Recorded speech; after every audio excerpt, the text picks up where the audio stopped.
vous propose, on est un petit groupe, on n'est pas très nombreux et nombreuses, donc si c'est possible pour vous, j'ai vu que ce n'est pas toujours possible, mais donc si c'est possible, voilà, de pouvoir juste faire un petit tour de prénom, c'est quelque chose que j'aime bien faire, moi, voilà, se présenter, juste dire son prénom et dire voilà, comment ça va aujourd'hui. Et qui veut commence? Je vais commencer, si vous m'entendez. Très bien, oui. Et ben, moi, c'est Adèle, donc je travaille pour l'association Une d'avenir. Et ça m'intéresse énormément ce sujet parce que je travaille beaucoup dans les collèges. Donc merci beaucoup d'avoir proposé ça.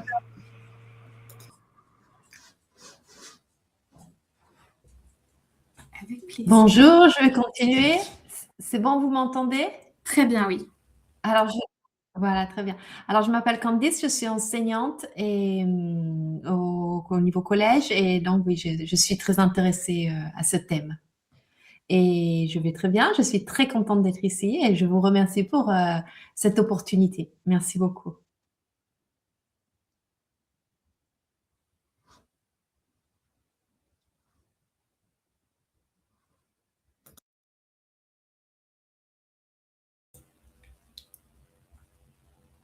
Peut-être pour celles et ceux pour qui ce n'est pas possible de parler, ce que je vous propose, c'est de noter dans le chat, voilà, votre prénom et pourquoi pas ce que vous faites et pour nous donner nous aussi un petit peu de l'information. Alors bonjour, est-ce que vous m'entendez là? Très bien. Oui. Donc moi je suis Alice et puis comme chaque année je viens au festival pour écouter toutes les possibilités et ce sujet m'intéresse beaucoup donc je suis ravie d'être là. Merci beaucoup.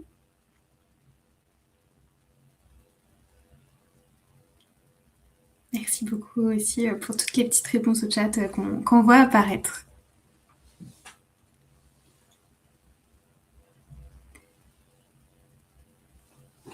Super, merci.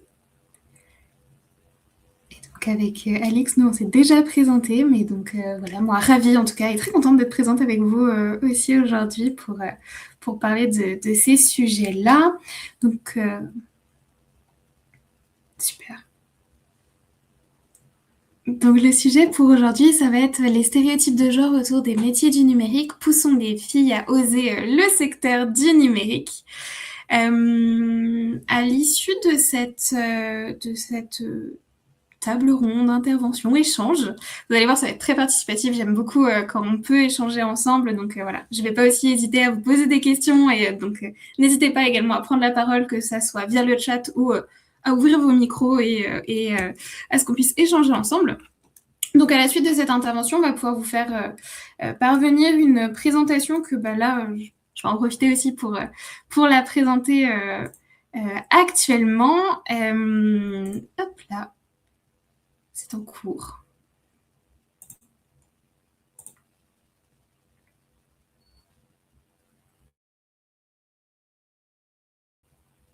Et normalement, vous allez voir,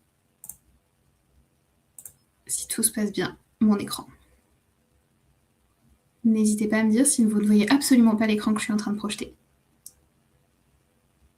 J'ai l'impression que non. Je ne le vois pas, oui. Pas de souci.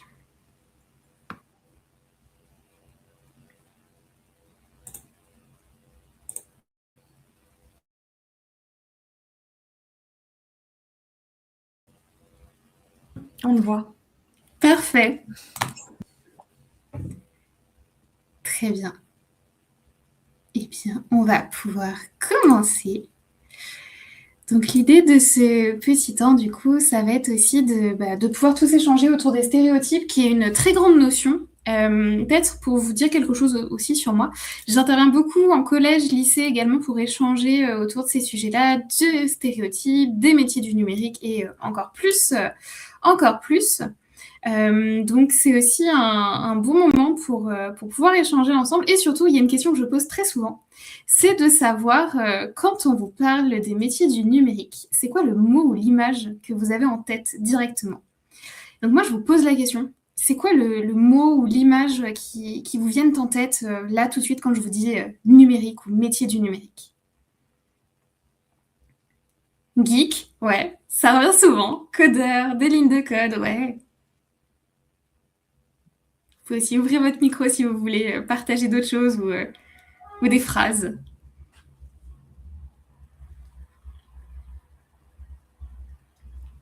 Ouais, Justement, moi, je n'ai pas beaucoup d'idées. ouais. Ça arrive aussi. Je trouve que ça fait vraiment penser au mythe du gars dans son garage qui développe des trucs. Ouais, tout à fait. Moi, la première fois qu'on m'a dit ça, je voyais vraiment dans les films avec un peu le hacker ou la hackeuse qui était en train de taper super vite sur son ordinateur. Il y avait plein de lignes de code qui apparaissaient. C'est la première chose qui me venait en tête. Mais tout ce que vous venez là de nous partager, en fait, ça sort pas de nulle part. Ça sort absolument pas de nulle part. C'est vraiment des choses qui sont construites, qu'on a entendues, vues, perçues. Ben justement, ça va être l'objectif d'aujourd'hui, de pouvoir peut-être les déconstruire ensemble. Et donc moi, j'ai une première question pour vous. Vous allez voir un sondage apparaître.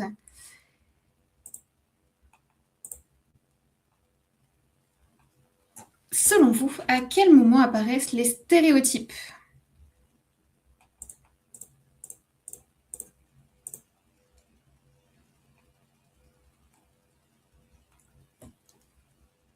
Vous pouvez répondre un choix, 2 choix, 3 choix, autant de choix que vous voulez.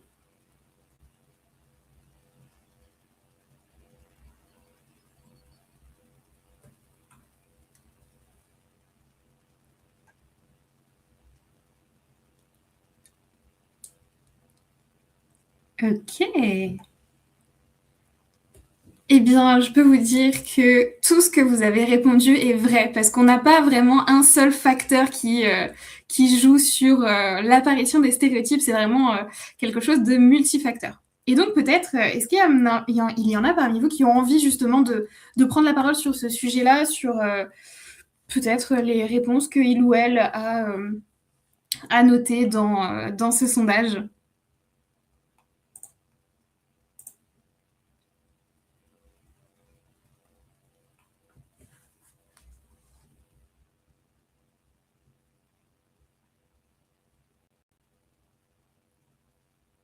Selon vous, là, il y avait tout le monde a répondu que ça apparaissait dès l'enfance. Est-ce que vous avez des idées peut-être pas de pourquoi ça apparaît dès l'enfance, mais de stéréotypes justement là qui vous viennent en tête quand on parle de l'enfance? Concernant les filles, les garçons, les choix d'orientation.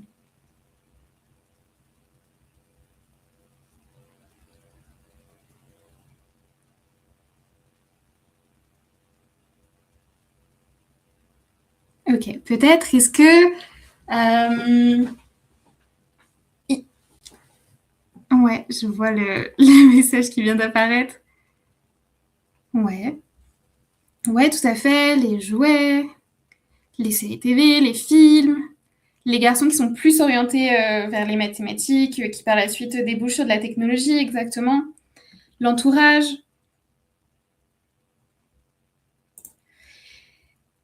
Moi, il y a quelque chose, quand j'interviens en collège, lycée, il y a quelque chose que...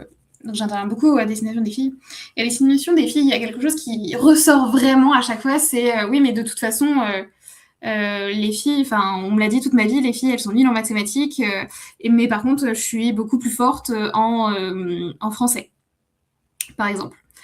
Et ça, c'est quelque chose qui ressort beaucoup. Or, en fait, nous, ce qu'on a envie aussi de leur montrer, et de montrer en général, en fait, c'est que c'est pas une question. Enfin, tout le monde a les mêmes compétences, et du coup, ça, c'est vraiment un stéréotype aussi.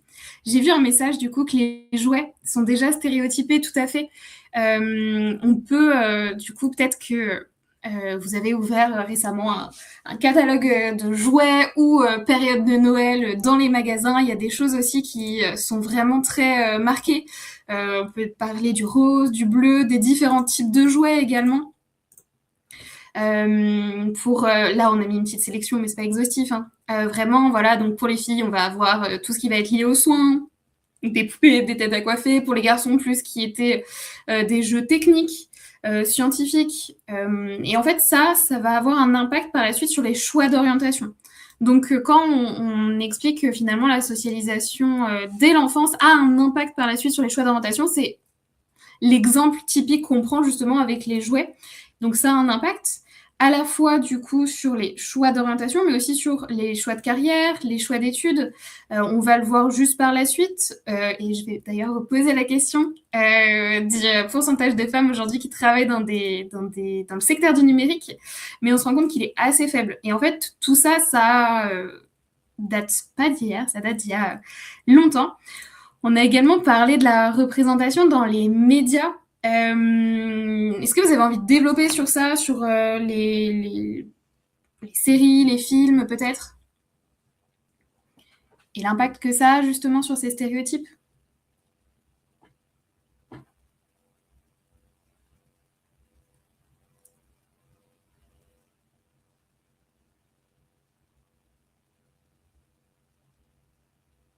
Je vous laisse quelques minutes.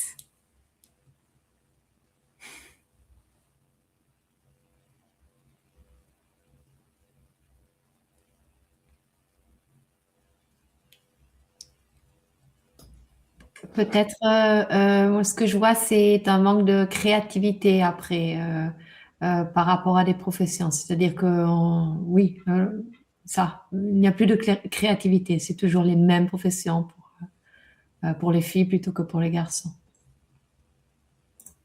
Ouais, tout à fait.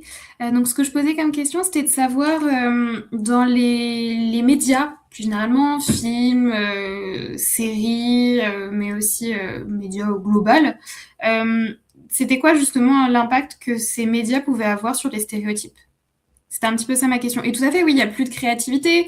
On va avoir les mêmes modèles qui vont pouvoir être justement redupliqués. On a parlé de geek tout à l'heure et dans le numérique, cette image de geek, elle a la dent dure, elle est toujours bien là.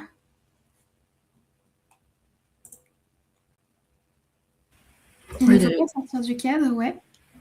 Les médias semblent vraiment renforcer des stéréotypes qu'on retrouve déjà dans la société. Je pense aussi à tous ces films un peu d'espionnage ou choses comme ça, où du coup la personne qui est en charge des gadgets, c'est toujours un mec, c'est jamais vraiment une femme. Et donc on sent ce côté très geek, même dans des films où c'est pas forcément le sujet, quoi. Ouais, tout à fait, exactement. On va avoir cet archétype du geek un peu qu'on peut voir. C'est quelque chose qu'on prend aussi, dont on parle pas mal en termes de geek, et voir l'évolution qu'on peut avoir également avec des figures à la fois masculines. On a Sheldon Cooper dans The Big Bang Theory, qui est passionné d'informatique et de nouvelles technologies depuis qu'il est tout petit, super intelligent, pas très à l'aise dans ses relations sociales. Personnage geek, on voit aussi très majoritairement, on imagine un homme. Et aujourd'hui, c'est encore quelque chose qu'on a en tête. On a également Rio dans la Casa de Papel qui, pareil, est le geek de la bande, le hacker, super doué dans les nouvelles technologies. Et donc, en fait, ces personnages-là, c'est ceux qu'on va imaginer, ceux qu'on va apparenter aux personnages de geek. Et donc ça, ce que ça va créer, c'est que si on imagine que travailler dans le numérique, c'est être geek, donc on va avoir tout de suite ces images en tête. On a quelques images de femmes.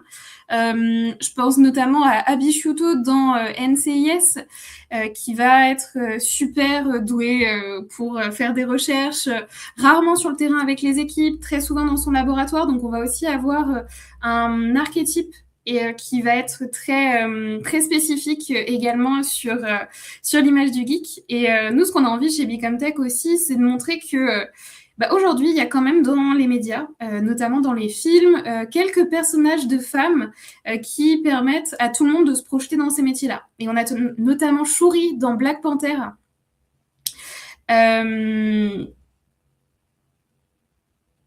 Ouais, tout à fait. Exactement. On va avoir, par exemple, pour des femmes, elles ont souvent un look, mais aussi une façon d'être dans la série qui leur est propre. On n'aura pas d'autres personnages qui seront pareils.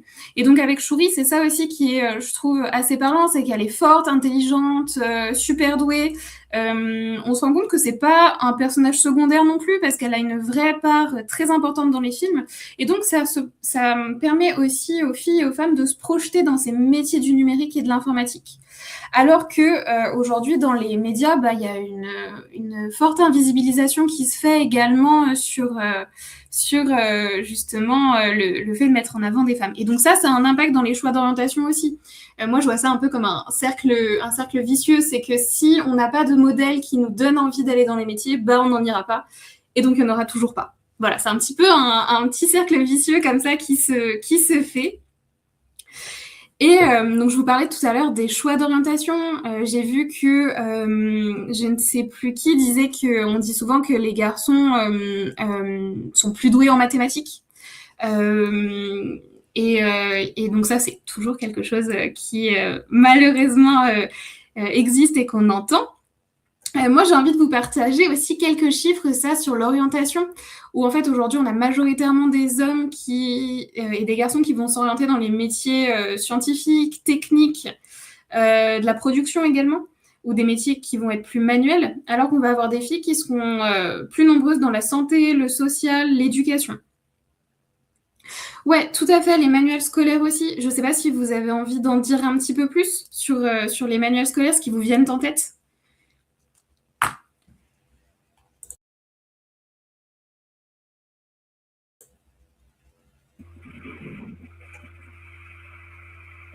Les manuels scolaires, en tout cas, ouais, le pompier de un petit garçon. Et souvent, dans les exercices de maths, ce sera le petit garçon qui va réussir l'exercice. Ou alors, inversement, dans les exercices de français, de langue, ce sera beaucoup plus les filles qui vont réussir. Donc, dans l'énoncé, c'est stéréotypé.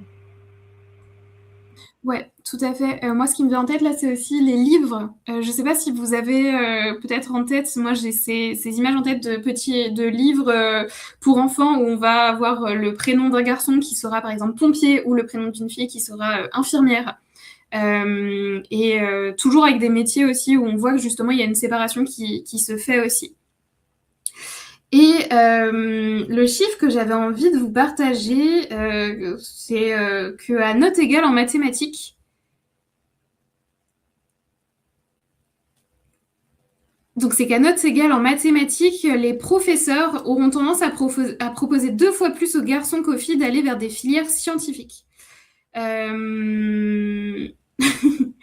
Donc c'est vrai que c'est aussi quelque chose qu'on peut voir, que c'est pas seulement quelque chose qui est dès l'enfance, c'est quelque chose qui est dès l'enfance qu'on voit au travers des jouets, qui peut être aussi des attentes inconscientes de par la famille, quelque chose qui peut être aussi qui peut avoir lieu également au sein du système scolaire.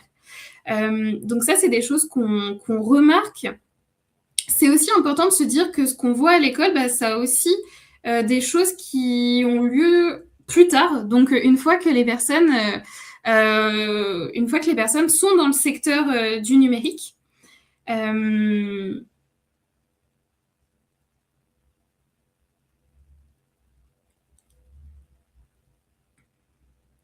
exactement. Je vois en même temps les messages, donc j'essaye de regarder et d'y répondre. Notamment sur le fait de mettre en avant des personnages, des personnes récentes, qui ont réussi dans le droit. C'est quelque chose qu'on fait également, nous, dans le numérique, d'aller chercher justement des rôles modèles qui ont fait des choses dans le numérique et qui ont un véritable impact. Là, donc on part... 3-4. Évidemment, des inventeurs, des inventrices qui ont fait des choses dans le numérique, mais qui parlent pas trop aux filles parce que généralement elles sont anciennes. Donc on va vers des personnes plus récentes. J'ai 2 noms en tête c'est Timnit Gebru et Joy Buolamwini, qui sont 2 chercheuses et qui ont beaucoup travaillé justement pour qu'au sein de l'intelligence artificielle, il y ait plus d'éthique et pour justement viser aussi une égalité, une équité au sein de l'intelligence artificielle. Et elles ont monté une association aux États-Unis justement qui permet ça. Et c'est 2 figures marquantes dont on parle assez souvent justement quand on échange avec différentes personnes. Donc tout ça pour vous dire que il y a plein d'explications qui expliquent qu'aujourd'hui qu'on a des stéréotypes. Ces stéréotypes-là, ils ont un véritable impact sur les choix d'orientation et notamment dans le numérique. Parce que on est là pour parler du numérique, mais c'est vrai en fait sur tous les secteurs. Par ailleurs, j'ai une petite question pour vous. Là, je vous parle de stéréotypes, etc., etc. Mais moi, ce qui m'importe également, c'est que j'aimerais vous parler de mixité. Est-ce que vous avez une idée aujourd'hui du pourcentage de la part de femmes qui travaillent dans le secteur du numérique? Est-ce que vous avez une idée peut-être de ça?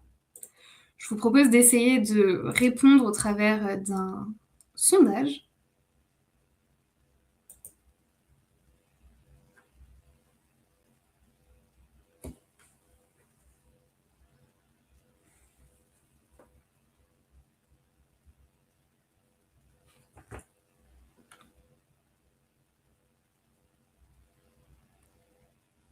Les chiffres sont un petit peu plus divisés.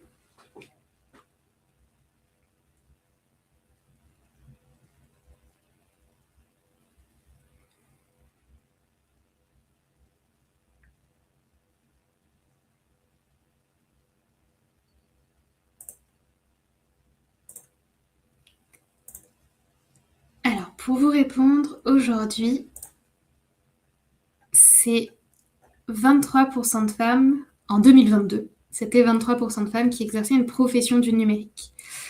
Cependant, il y a un petit mais quand même. C'est qu'au sein de ces professions numériques, on se rend compte qu'il y a une séparation qui se fait également entre les métiers purement de développement informatique. Je pense notamment aux femmes qui travaillent dans l'intelligence artificielle, dans le développement de solutions numériques. Où là, on peut très vite chuter à 16%, et dans l'intelligence artificielle, les derniers chiffres étaient aux alentours de 8%. C'est pas beaucoup.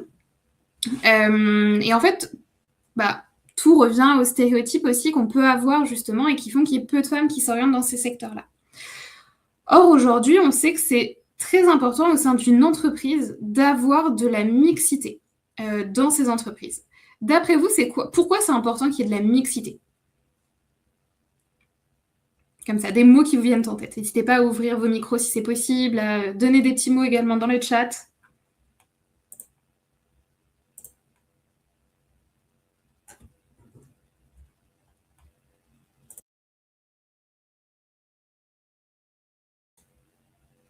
Pourquoi, selon vous, c'est important que dans une entreprise, on ait à la fois des hommes et à la fois des femmes? Mais pas seulement, qu'il y ait de la mixité sociale au global.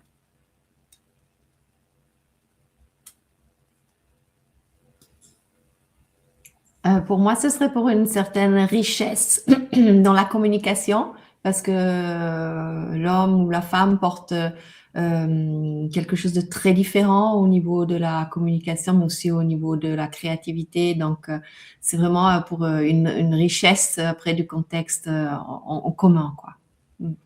Ouais, pour avoir une richesse, pour échanger différents points de vue, également justement pour croiser différentes idées. D'autres idées? Diversité des points de vue, oui.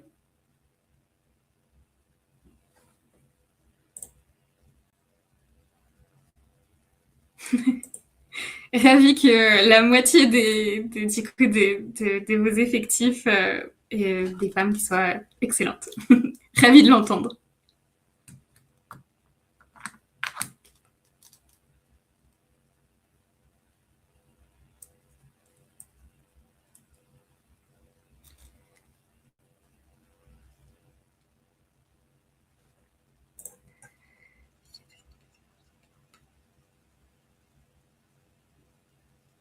Ouais, tout à fait. Il y a des entreprises qui fonctionnent très bien qu'avec des filles. Mais peut-être pourquoi justement la mixité en global, hein, donc que ça soit homme-femme, que ça soit des personnes qui ont fait différentes études, qui viennent d'origines différentes également, pourquoi c'est important?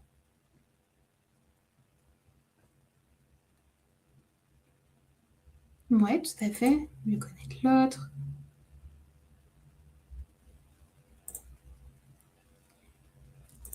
Il y a énormément de choses qui expliquent que la mixité est importante. Je ne pourrais pas toutes les citer, on vous en a mis quelques-unes, la liste n'est pas exhaustive non plus.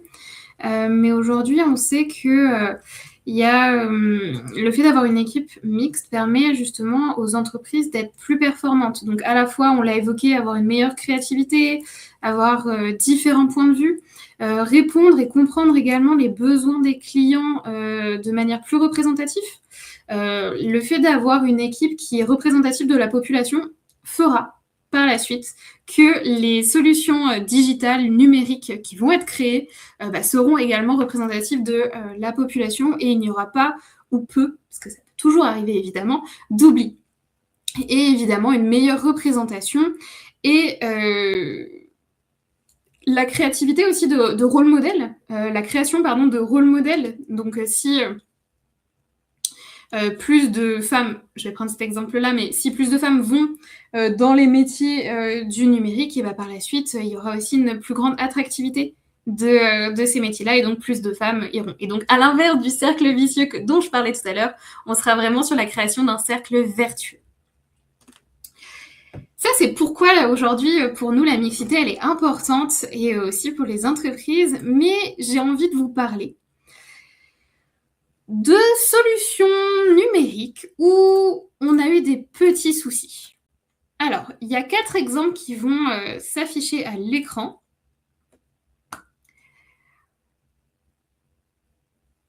Est-ce que vous... voilà, est-ce qu'il y en a un où vous vous dites « Ok, j'ai envie de savoir ce qui s'est passé pour celui-là » Ou peut-être qu'il y en a que vous connaissez déjà.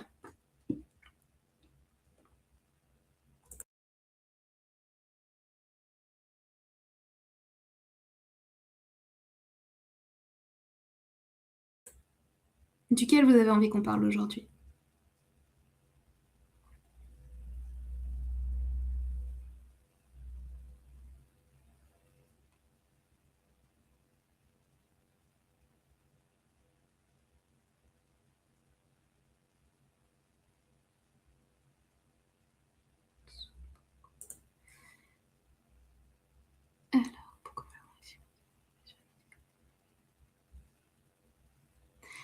Alors du coup, on va partir sur l'exemple des logiciels de reconnaissance faciale, mais juste avant, pour répondre à la question, c'est tout à fait vrai qu'aujourd'hui, la mixité, elle est essentielle dans tous les secteurs. Je travaille avec une association, justement, on intervient souvent en binôme au sein des établissements scolaires. Donc nous, on échange avec les filles pour parler du numérique.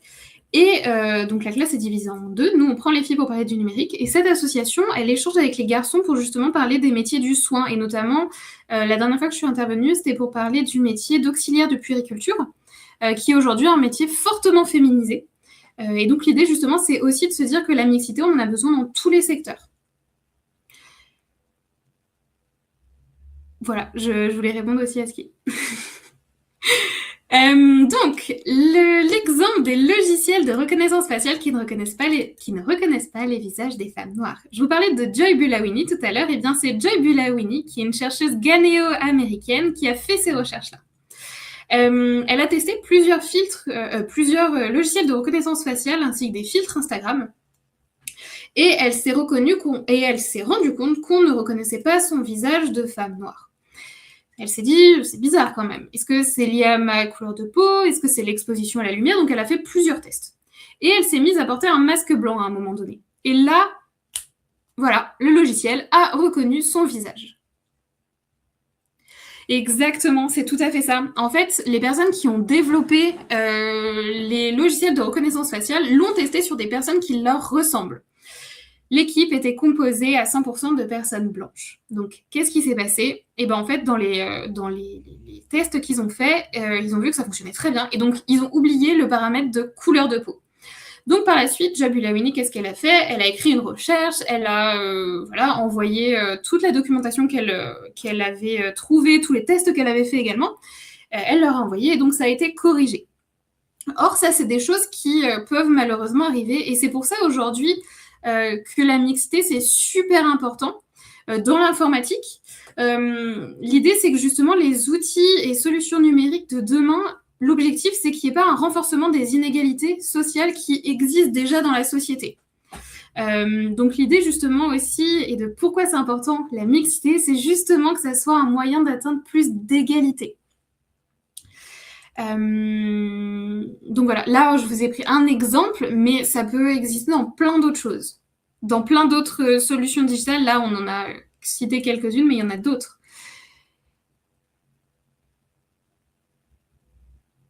Ouais, tout à fait. On a un exemple voilà, sur l'intelligence artificielle, mais pareil sur les algorithmes de recrutement. Il y a beaucoup de choses qui existent et justement le fait d'avoir de la mixité, ça va permettre petit à petit, en tout cas c'est ce qu'au sein de Become Tech nous pensons, c'est que cette mixité-là, elle va permettre de gommer en tout cas qu'il y ait une plus grande égalité et que justement on arrive sur des solutions digitales qui évitent de refaire des stéréotypes et de continuer d'alimenter ça. Je n'ai pas trop de temps de vous parler d'autres exemples, mais si ça vous intéresse, on pourra vous mettre un peu plus de documentation dans la présentation en vous expliquant justement c'est quoi l'histoire derrière ces exemples qu'on a, parce que c'est toujours très intéressant de savoir à la fois le problème et quelle est la solution qui a été mise en place par la suite. Tout ça pour vous partager également le fait que ces stéréotypes-là, il y a plein de manières d'avoir un impact dessus. Ça peut être un impact à la fois individuel, par exemple quand on donne des cours ou au sein de ces équipes, avoir une attention particulière justement à faire en sorte que ces stéréotypes n'existent pas, donner des exemples, je le lisais tout à l'heure, donner des exemples de personnes qui travaillent actuellement dans le numérique, pour le numérique, qui travaillent actuellement dans le numérique et donner vraiment une représentativité globale. Voilà, est-ce que vous voyez d'autres manières peut-être d'œuvrer pour ces stéréotypes justement et de permettre aux filles et femmes d'aller dans des filières du numérique? À titre individuel, des actions peut-être que vous imaginez? Ouais, tout à fait, les choix de mots, exactement.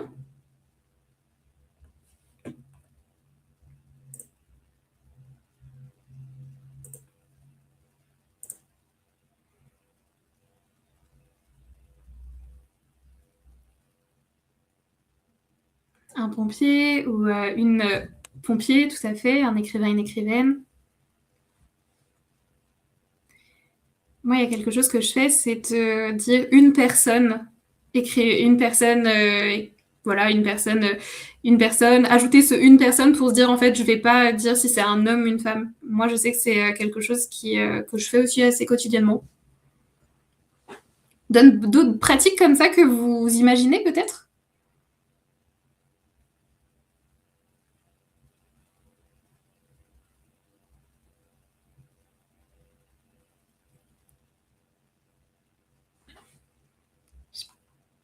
Je vous laisse réfléchir, peut-être que vous allez avoir des idées. En tout cas, chez Become Tech, nous on propose aussi quelque chose.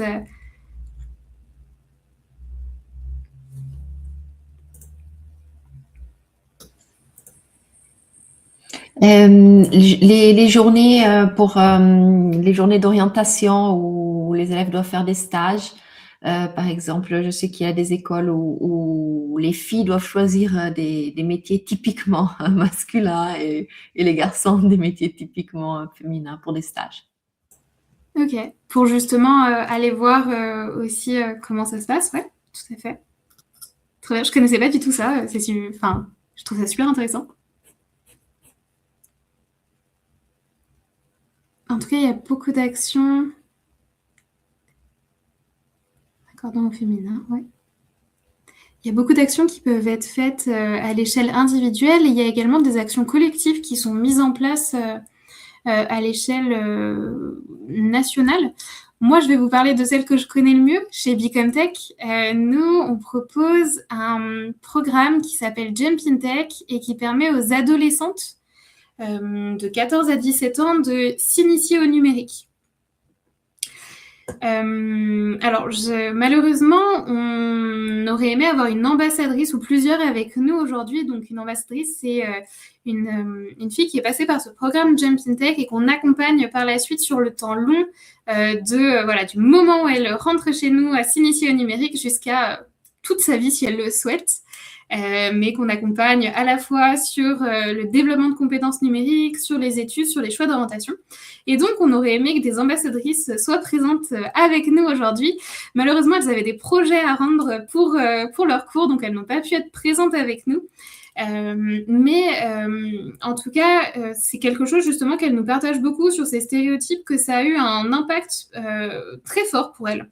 Et qu'au début, elles étaient réticentes à se lancer dans le numérique, qu'elles ne se sentaient pas à leur place, elles se disaient qu'elles allaient être toutes seules, qu'elles seraient les seules filles. Et malheureusement, ça a été le cas. Quand moi, j'ai l'exemple en tête là de Dounia, qui est une ambassadrice, une des premières ambassadrices de l'association, qui aujourd'hui étudie dans le numérique. Et la première année d'études qu'elle a faite en numérique, ça l'a beaucoup déstabilisée parce qu'elle savait qu'elles n'allaient pas être nombreuses comme filles, mais elle ne s'attendait pas à ce qu'elles soient 3 dans la promotion pour une soixantaine au total. Donc ça l'a beaucoup perturbée et c'est pour ça qu'elle s'est rapprochée, qu'elle a continué aussi de s'accrocher à Bicomtech, parce que justement elle savait qu'elle avait un collectif de filles et qu'elle pouvait s'appuyer sur elle aussi pour continuer d'avoir confiance et continuer de se dire ok, en fait j'ai ma place dans le numérique et je peux y arriver. Je vous le partage pas aussi bien que Dounia si elle était présente, mais voilà, je vous rapporte aussi quelques petites choses qu'elle nous avait partagées. Tout ça pour vous dire que le programme Jump in Tech, c'est un programme d'1 mois qui est vraiment à destination des filles, qui est totalement gratuit. Donc l'idée, c'est aussi pour elles de pouvoir développer, comprendre le numérique, développer des compétences en informatique, mais également des compétences transversales comme la confiance en soi, la gestion de projet, la prise de parole en public, et j'en passe. Tout ça, ça leur permet par la suite d'avoir et de développer vraiment, de se sentir capable de faire les choix d'orientation qu'elles veulent. Toutes les filles qui font Jump in Tech, par la suite, ne vont pas forcément dans le numérique, mais une partie décident de se lancer dans le numérique et du coup, elles sont accompagnées par la suite sur le temps long. Donc ça se passe tous les étés, on a une promotion à Lyon. Voilà, c'est aussi un moyen que nous, on a à l'échelle collective de se dire, en fait, les filles, nous, on vous accompagne aussi dans le numérique et on échange ensemble et on vous soutient et c'est une initiative pour vous qui est créée. Voilà. Est-ce que peut-être vous avez des questions, des réactions à la suite de ce temps qu'on a pu échanger ensemble ?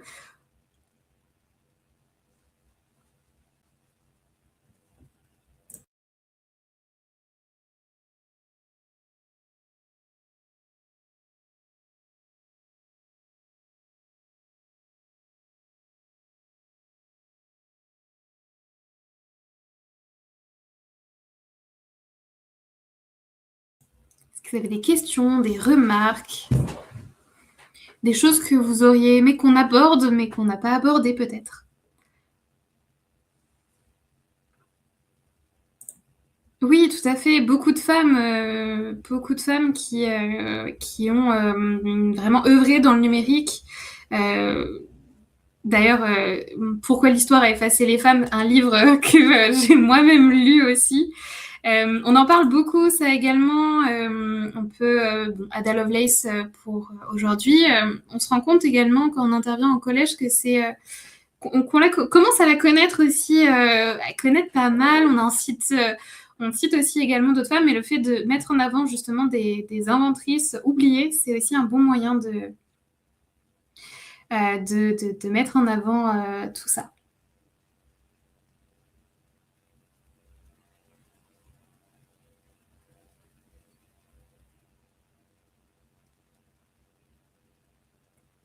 Bien écoutez, si vous n'avez pas de questions, on arrive à la fin du temps imparti. Donc je vous remercie beaucoup pour ce temps d'échange et évidemment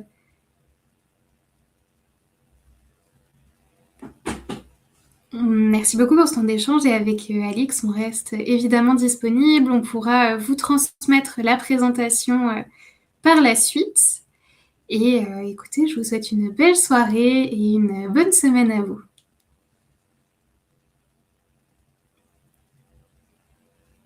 Merci beaucoup.